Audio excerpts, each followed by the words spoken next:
our democracy in its current form is actually not that accessible. The barrier to registering to vote is a barrier that, you know, we've kind of went about unquestioned. Like, okay, that's fine.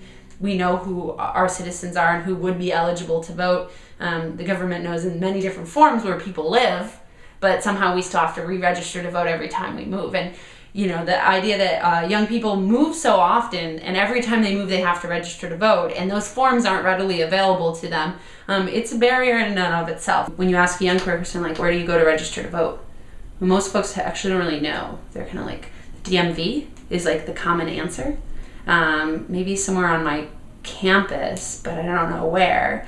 And so it's not easy to find, you know, places to register to vote. One of the things that we've done is we've made voter registration forms available at a couple of different businesses in the communities. And we did this for National Voter Registration Day, where we had over 52 small businesses that had voter registration forms out on September 25th.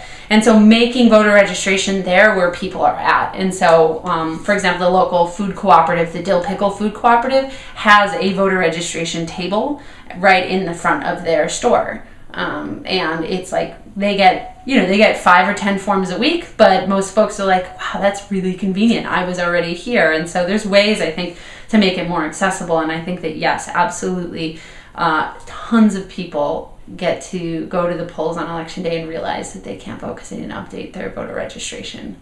And so I think it's definitely a barrier, and it's something we need to be active about fixing.